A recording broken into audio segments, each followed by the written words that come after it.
I've been married for a little over 6 years, and for most of that time, I genuinely believed we were one of those couples who had figured it out. Not perfect, not movie-level passionate, but stable. Peaceful. The kind of marriage where the biggest argument you have is over whether the plates go in the dishwasher facing inward or outward. But yeah, turns out the dishwasher wasn't the problem. Not even close. My wife Emily and I had what I liked calling a quiet marriage. We weren't one of those dramatic couples you see on Facebook airing grievances like they're filing taxes. We were boring, in the good way. I worked a lot because my job in logistics basically means companies panic and email me like the world is ending, and I respond, "Got it," while drinking cold coffee. But I always tried with her. Morning coffees, Friday date nights, checking in on her mom, remembering she can't have dairy unless we want to evacuate the house. Normal stuff. Then around early spring she changed, not overnight, gradually. First it was the sighing, not normal sighs, but the kind that suggested life had wronged her personally.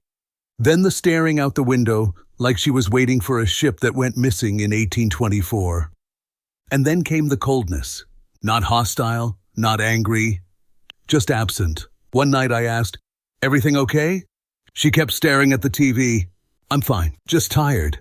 "Sure, and I'm Batman." But I let it go, because not every weird mood needs a full investigation. Except it kept going. Another night, I was telling her about a coworker who stapled his tie to a stack of paperwork, which, by the way, was objectively funny, and she suddenly cut me off with, "Do you ever feel like you're here but you're not really here?" I blinked at her. I feel like I'm physically here unless I'm having an out-of-body experience I didn't schedule. She gave me the kind of eye roll usually reserved for teenagers who think they invented sarcasm. "See, this is what I mean. You joke instead of listening." "I am listening. You just started with a line that sounds like it belongs in a sad indie movie." She didn't laugh. Not even a twitch. Just let out another one of her trademark dramatic sighs, the kind loud enough to register on a seismograph. After that, it felt like everything I did was wrong. And not just wrong, offensively wrong. If I didn't ask about her day, she said I didn't care. If I did ask, she said I didn't ask in a real way. If I offered to help with something, she said I was overcompensating. If I didn't offer, I was emotionally lazy. At that point, it felt like I was trapped in a game show called What Does My Wife Want Today? Spoiler, nobody wins that game.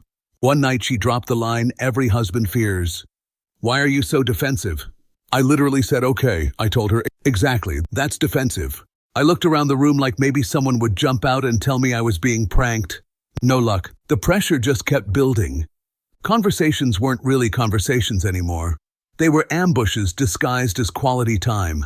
It was like I was being given performance reviews in a job where nobody explained the expectations. Then came the morning that changed everything. We were sitting at the table. She was eating yogurt like she hated it, but it was too late to pick something else. I was eating toast because bread doesn't judge. And she suddenly said, "I think we should start therapy." I blinked. Again. A lot of blinking was happening these days. "Couples therapy?" I asked. "Yes," she said, with the tone of someone announcing that donations will now be accepted. "Because I've been bottling things up for years." "Okay," I said carefully. "If you think it'll help?" "It's your marriage too," she snapped. That's literally why I said, "Okay." She ignored that and began searching for therapists like she was booking concert tickets. "I think we should start therapy." I blinked. Again. A lot of blinking was happening these days. "Couples therapy?" I asked. "Yes," she said, with the tone of someone announcing that donations will now be accepted. "Because I've been bottling things up for years." "Okay," I said carefully. "If you think it'll help?" "It's your marriage too," she snapped. That's literally why I said, "Okay." She ignored that and began searching for therapists like she was booking concert tickets. "I drove us here," I said. "Pretty sure that means I'm at least bodily present." Emily shot me a death glare. Dr. Warner scribbled something down. Hopefully, husband uses humor to avoid strangling wife. She continued her monologue. "He doesn't check in with me. He doesn't ask how I feel. I feel alone." I wanted to argue, but I didn't want to be the guy who turns therapy into Mortal Kombat. So I said, I'm willing to work on anything. She stared at me like I had confessed to burning down her childhood home. And so began what I now call my personal improvement arc. I messaged her during the day, not once, but multiple times. How's your morning? Everything okay? Thinking of you? Her replies, good. Busy. I planned a date. She said she wasn't in the right headspace. I cooked her favorite dinner. She frowned and said the seasoning felt aggressive. At one point, I genuinely wondered if she'd developed a brand new allergy called husband intolerance. She started going on what she called mental health walks, which apparently required full makeup, a new outfit, and perfume. Her phone was always face down, silent, like it had joined witness protection. She came home later and later, always emotionally drained. Around the 12th, you don't get me emotionally, something clicked. No matter what I did, I was losing a rigged game. And for the first time, I started to think, maybe it wasn't me at all. And the next few weeks felt like someone had quietly replaced my wife with a colder, more judgmental version of herself. The kind who acted like everything I said was a personal attack, even when I was just asking if she wanted tea. One Friday evening, right before we were supposed to go out with her friends, she looked at me the same way people look at food that's been in the fridge too long. You know, she said, I just wish you understood me. Emotionally. I'm trying, I replied, like painfully trying. She gave me a tight smile. Trying isn't the same as understanding. Well, I said, understanding would be easier if you didn't treat your feelings like state secrets. Her eyes narrowed. There, that tone, you're being dismissive. My tone? I said 8 words. Exactly. At that point, I started wondering if she had taken a secret night class titled, How to Make Your Husband Doubt Reality 101. Before I could defend myself, she added, Please don't make tonight awkward. My friends already think you're distant. Oh, good, I said. Glad we're running a PR campaign now. She ignored me and grabbed her purse. Dinner was with 2 of her co-workers and one of her childhood friends, all women who treated me like I had personally offended the concept of emotional intelligence. Emily set the tone early. So, she announced in the middle of appetizers, we're working on communication in therapy. Everyone immediately awed at her like she was a wounded bird. One of them, I think her name was Megan, the type who calls every ex emotionally unavailable, leaned toward her. You're so strong for doing the work, she said. Emily nodded with the seriousness of a monk. It's just hard. He tries, but he doesn't really, you know. She waved her hand vaguely in my direction. Connect. The table collectively looked at me like I was a malfunctioning robot that needed an empathy patch installed. I took a sip of my drink. I do connect, I said, sometimes too much. I connected with Megan's boyfriend that one time he was flirting with the bartender. Megan almost dropped her fork. That never happened. Sure, I said.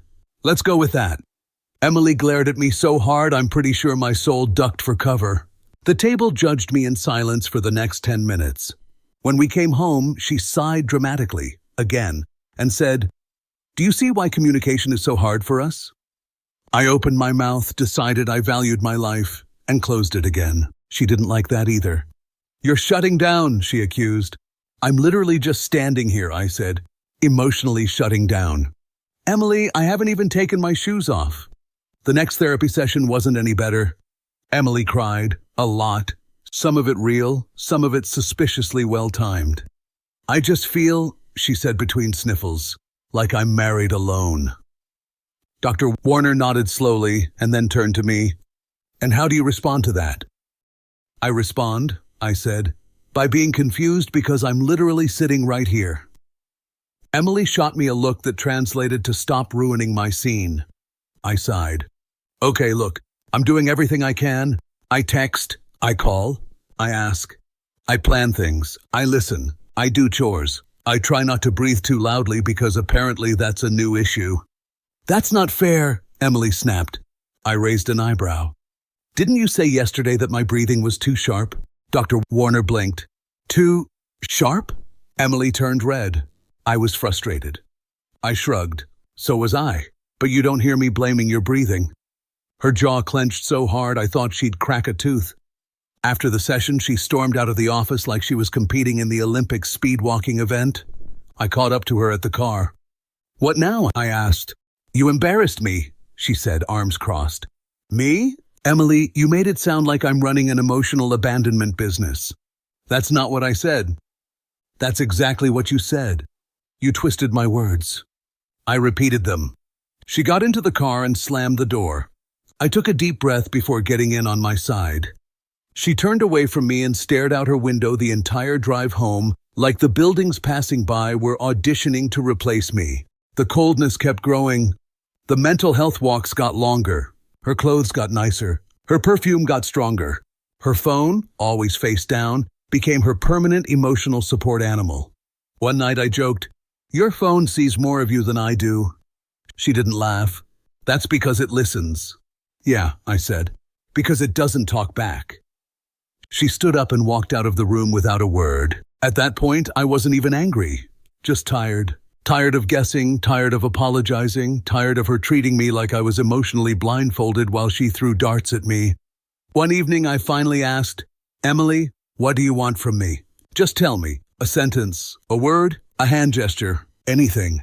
She looked at me with tired eyes. "I want you to understand me." "I'm trying," I said. "I'm doing everything except hiring a private investigator to track your emotions." "That's exactly the problem," she said. "You always make jokes, you never go deep." "If I go any deeper," I said, "I'll accidentally hit bedrock." She stormed off again. At this point, every interaction felt like an exam I didn't study for because the questions weren't even in English. And the weirdest part? She wasn't angry. She was guilty angry, defensive angry, the kind of angry that makes you think there's a whole chapter you haven't been shown. And one night, it finally hit me. There was something she wasn't showing me. I just didn't know what yet. The tension in our house didn't just grow. It settled in, unpacked its bags, and started paying rent. Every day felt like walking through emotional fog, and Emily kept acting like she was starring in a tragic Netflix drama where her husband existed only to make her sigh meaningfully. One Thursday evening, she came home 2 hours later than usual. This time, she didn't even bother pretending she was out for a walk. She breezed through the door with the same stunned expression people have after a wine tasting they accidentally got drunk at. "Hey," I said from the kitchen sink. "Busy walk?" She didn't meet my eyes. I needed time to think. "Must have been a lot of thinking," I said. "You traveled through multiple time zones." She shot me a look like my existence was ruining her personal aesthetic. "You're being sarcastic." "I'm being curious." "You're interrogating me." I asked one question. "Exactly. Right, of course. Silly me." She kicked off her shoes and went straight to the shower. No kiss, no hug, not even a, "Can you believe how wild my day was?" Nothing. Just guilt vibes and steam. While she was in the shower, her phone lit up on the counter. Not with a message. She had those silenced, but with the lock screen turning on. I didn't touch it, didn't snoop, didn't hover, but I noticed something. Different wallpaper. She'd changed it recently. It used to be a photo of us at the beach.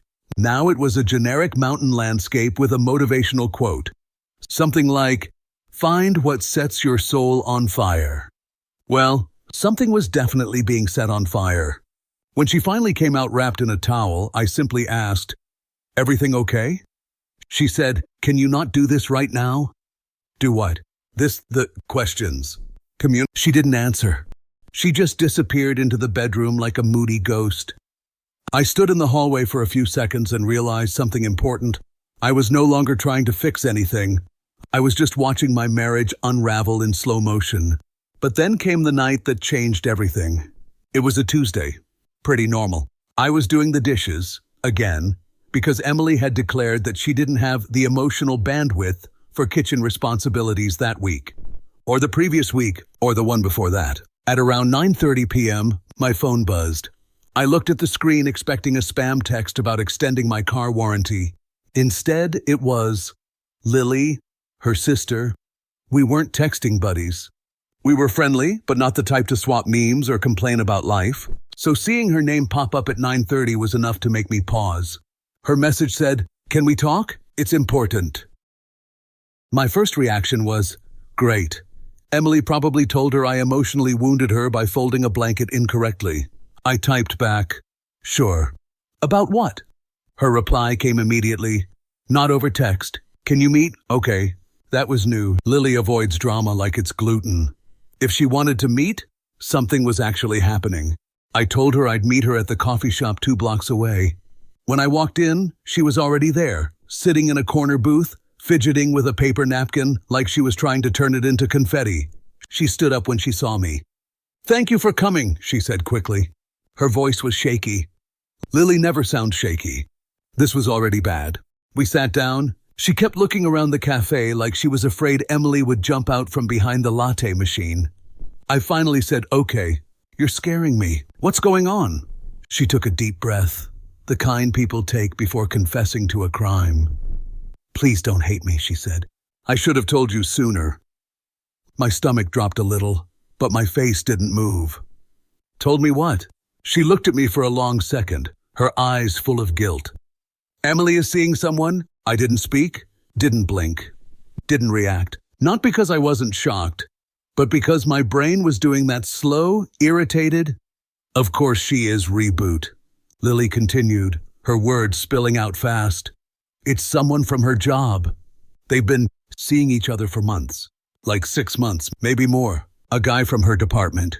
He's older. Thinks he's like some kind of emotional sage because he listens to jazz and reads psychology books. That sounds exhausting, I said. Exactly, Lily said loudly, then lowered her voice. He's the kind of guy who unironically says things like, your inner child deserves space. I cannot believe she fell for that. Oh, I can, I said. She called my breathing emotionally sharp last week. Lily buried her face in her hands. God, I'm so sorry. For what? I asked calmly. For not telling you sooner. I knew something was going on months ago. I didn't have proof, but I could see the shift in her. The excuses. The way she talked about you like you were the problem. Ah, yes, I said. Her favorite hobby. She looked up. Her eyes were red. She wasn't just complaining, she said quietly. She was rewriting the whole story. Telling our mom that you were cold, that you never tried, that she was emotionally abandoned. I snorted. I was emotionally present enough to drive her to therapy every week. Lily gave a sad smile. I know. I've seen how hard you're trying. That's why I couldn't stay quiet anymore. I nodded slowly. So 6 months. At least, she said. They go out after work. Sometimes during lunch, she texts him a lot. She changed her passcode recently. Yeah, I noticed, I said. Her phone has more secrets than the CIA. Lily sighed. I didn't know how to tell you. But you deserve to know before she twists everything. She wants to leave you soon, but she wants people to think it's because you were emotionally distant. That would explain all the rehearsed lines, I said. She's been performing like she's prepping for an Oscar. Lily looked at me. Are you okay? Honestly, I leaned back. This is the first time in months something actually makes sense. She exhaled, a long, shaky exhale. You're taking this better than I expected. I ran out of panic, I said. Now I'm just connecting the dots. There was a long pause. Then Lily reached across the table and squeezed my arm. You're a good guy, she said. Don't let her convince you otherwise. She's lost. She thinks this guy is some kind of emotional upgrade. Well, I said, she certainly downgraded her marriage. Lily let out a laugh she'd been holding in for months. We walked out of the cafe together. At the door, she hugged me. Not a polite hug, a real one. Tight, warm, apologetic. Please don't let her destroy your confidence, she whispered. I won't, I said. Trust me. What are you going to do? She asked. I smiled. A calm, cold, satisfied smile. Next therapy session, I said, is going to be educational. The next therapy session was scheduled for Friday at 5 p.m. It felt poetic, ending the work week with emotional demolition. Emily spent the entire afternoon getting ready. Not therapy ready. Date ready, full makeup, new blouse, perfume that cost more than my car insurance. She even curled her hair. For therapy. I watched her walk around the apartment, adjusting her earrings like she was preparing for a photo shoot, not a conversation about our communication issues. You look nice, I said casually. She glanced at me in the mirror. It helps me feel confident. I'm sure he'll appreciate that. She frowned. What? Nothing. She paused but didn't press further. She grabbed her purse, her phone, the emotional distance she'd been cultivating for months, and we headed out. The drive to Dr. Warner's office was silent. Not the peaceful kind. The I'm hiding something and praying you don't notice kind. She stared out the window with a soft smile, the same one she used to make when she got sweet texts from me years ago. Now I knew exactly who was sending that smile. When we arrived, Emily immediately switched into sad wife mode. You could almost hear the internal click. Shoulders slumped, lips trembling, big eyes full of unspoken suffering. Oscar-worthy. Dr. Warner greeted us with his usual calm, vaguely bored expression. Come in, he said. Sit wherever feels comfortable. Emily sat down first, crossing her legs dramatically.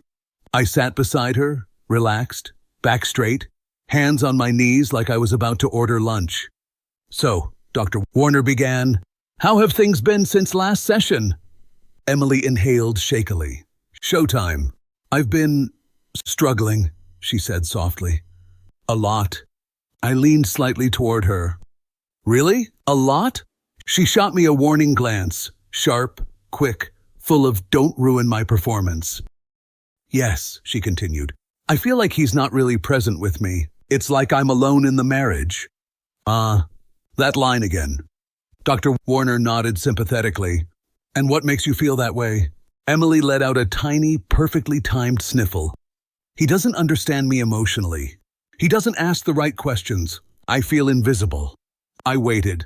Let her speak. Let her weave the net she thought she'd catch me in. She wasn't done. Sometimes, she whispered, it feels like he's already halfway out the door. Well, I finally said, I'm definitely halfway somewhere. Both of them looked at me. Emily blinked fast. Can you not make jokes? That wasn't a joke, I said calmly. She shifted uncomfortably. See? This is what I mean. He turns everything into a deflection. Actually, I said, I'm being extremely direct today. Dr. Warner raised an eyebrow. Direct how? I looked at him, then at Emily, then back at him. I know about him. The sentence dropped into the room like a brick through glass. Emily froze, literally froze. Her entire body went stiff, like she had suddenly become a museum exhibit titled Woman in Panic. What do you mean? She stuttered. You know what I mean. She looked from me to Dr. Warner, back to me. Her throat bobbed. Her lipstick suddenly looked too bright, too obvious, like she'd painted on confidence that was now melting off. Who told you? She demanded, voice cracking. I said. There it is. The question of someone who's not shocked by the accusation, only shocked that she got caught. You misunderstood. Emily, I said calmly. Don't. Really? It's embarrassing at this point. Her eyes filled with tears. Not the soft, manipulative ones she practiced. Real panic tears. You don't understand, she whispered. I understand perfectly, I replied. And I'm done pretending I don't. Dr. Warner finally leaned forward. Emily, is there something you want to share? She whipped her head toward him. No, there's nothing. He's twisting things. He always does this.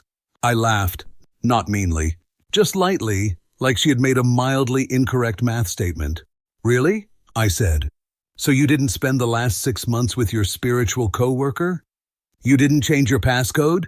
You didn't hide your perfume? You didn't come home smelling like his cologne? You didn't tell your sister you were emotionally checked out while setting me up as the scapegoat? Her mouth opened and closed like a fish learning English. You talked to Lily? She whispered. Yes, I said. Turns out she has a conscience. Wild, right? She slapped her hand over her mouth and looked away like she'd just been caught cheating on national television. You don't get it, she said in a shaky voice. I was confused. I was hurting. I didn't know what to do. I didn't want to look like the bad guy. I finished. Yeah, I noticed. She turned sharply to Dr. Warner. This isn't fair. He's attacking me. Dr. Warner lifted his hand slightly. Emily, I'm not hearing an attack. I'm hearing facts he's asking you to respond to. Her eyes widened like he'd just betrayed her. You're taking his side? I'm not taking sides, he said. But I think honesty is necessary right now. Emily stared at both of us, tears streaming, mascara starting to smudge. For the first time in months, she wasn't composed. She wasn't performing. She was exposed. I didn't mean for it to happen, she said weakly.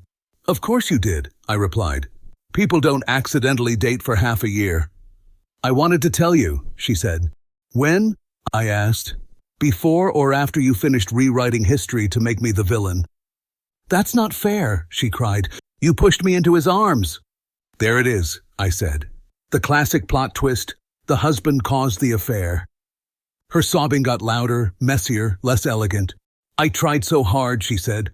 You don't understand how lonely I felt. You weren't lonely, I said.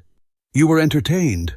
She inhaled sharply, offended in a way only guilty people get offended. Dr. Warner looked at her gently. Emily, your husband has made very clear statements. I think it's important for us to acknowledge what's true. She covered her face with both hands. I messed up, she whispered. Okay, I messed up. I stood up, slowly, calmly, without anger.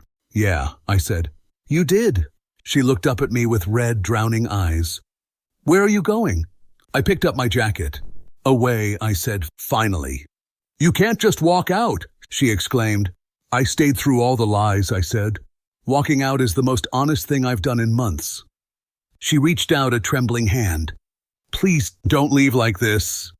I paused at the door and looked back at her. Disheveled, exposed, stripped of her script. I spent months thinking I was the problem, I said. Turns out I was just the distraction. And with that, I walked out of the room. Leaving that therapy room felt less like walking out of an office and more like stepping off a sinking ship. No panic, no chaos. Just relief that I wasn't drowning anymore. I didn't go home with Emily. I didn't even check my phone. I got in my car, drove 20 minutes, and checked into a small apartment-style hotel. The kind with a kitchenette and furniture from 2010, but at least it didn't sigh dramatically every time I walked into the room. That first night alone, I sat on the bed and waited for the guilt to hit me. It never did. What hit me instead was peace, actual undramatic peace. I slept like a rock. No sighs, no accusations. No, you didn't ask me about my feelings in the right tone. Just silence and a decent mattress. The next morning I woke up to 17 texts from Emily. The first 5 were variations of, "We need to talk. Please don't ignore me. This isn't fair." The next 6 were emotional. "I can't believe you left. I was vulnerable. I didn't want to hurt you. We can fix this." The last 6 were unhinged. "Answer me. This isn't all my fault. You're being cold. Don't punish me. You don't get to leave me like this." And finally, "Fine." Classic. I put the phone down and went to make coffee. Instant coffee never tasted so good. Over the next few days, I focused on just existing, eating, walking, sleeping, talking to people who weren't auditioning for a daytime soap opera. I called my friend Mark, who said, "Dude, I knew something was off." Emily talked about her feelings like she was reading Yelp reviews. I laughed more in those 10 minutes than I had in months. Then I reconnected with some hobbies I'd abandoned. Woodworking, running, playing guitar.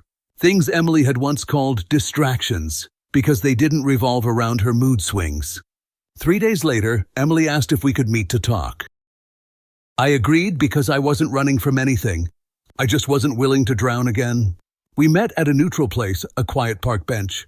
Emily arrived wearing the sad but dignified outfit. Neutral sweater, soft makeup, hair carefully undone to look naturally messy.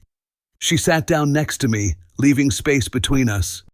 Her voice was soft, rehearsed. "I'm sorry," she said. "For what part?" I asked. She blinked as if she thought I'd just accept the general apology package without specifics. "For everything," she said. "I shouldn't have lied. I shouldn't have blamed you. I shouldn't have done what I did." "That's a lot of shouldn'ts," I said. "Good start. Now try a few I dids." She swallowed. I messed up." "That's still vague." She glared a little. "Do you want me to beg?" "I want you to be honest," I said. For once, she shifted uncomfortably. "I didn't plan the affair, okay? It just happened." I raised an eyebrow. Did he trip and fall into your schedule for 6 months? Can you stop being sarcastic? No, I said. This is the healthiest coping mechanism I have left. She sighed, her signature move. I was lonely, she said, and you were always working. Emily, I said, I worked the same amount when you were happy. That's not true. It is, I said calmly. I checked my hours. She stared at me like she couldn't believe I would use facts in this conversation. I just want us to fix this, she said. We've been together so long. We have, I agreed. And during that time, I never lied to you, never blamed you for my choices, never tried to rewrite history to make myself the victim. I wasn't trying to be a victim. No, I said. You were trying to be innocent? Different thing. Same result. She looked away, her eyes glassy. Do you really think I'm a bad person? I don't think you're evil, I said honestly. I think you're selfish. And I think you hate being wrong more than you hate hurting people. Her lips trembled. You're being cruel. No, I said. I'm being accurate. No, I said. You were trying to be innocent? Different thing. Same result. She looked away, her eyes glassy. Do you really think I'm a bad person? I don't think you're evil, I said honestly. I think you're selfish. And I think you hate being wrong more than you hate hurting people. Her lips trembled. You're being cruel. No, I said. I'm being accurate. She groaned quietly. You're impossible. And you're predictable. She looked up sharply. So that's it? You're done? I was done, I said, the moment you made me question my sanity over your affair. She pressed her lips together. I didn't mean to hurt you.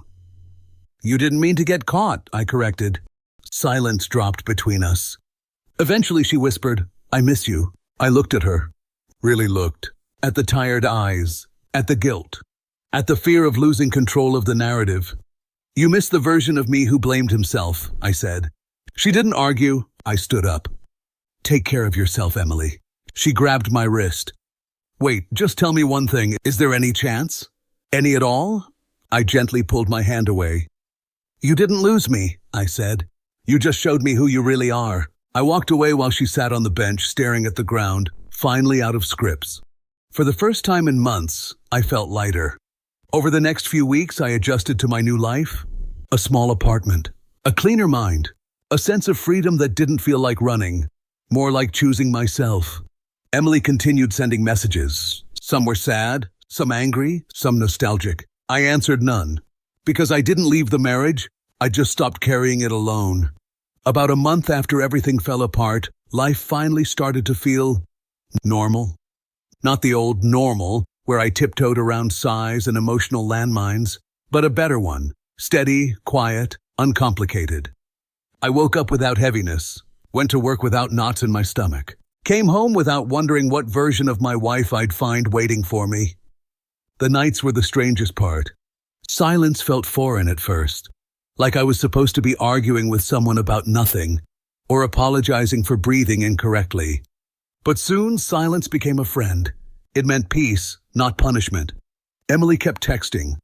Long paragraphs full of, I realized, and I didn't appreciate, and we can still fix this. Then shorter ones. Why won't you answer? We built a life together. This can't be the end, I replied once. Please respect my space. After that, I stopped responding altogether. She didn't reach out again after the third week. Lily checked in a few times, mostly to make sure I wasn't collapsing emotionally or adopting 12 cats out of spite. I assured her I was fine. Better than fine, actually. If you felt this story hit hard, drop a like, subscribe for more, and share your thoughts in the comments. Your support keeps Steelheart beating.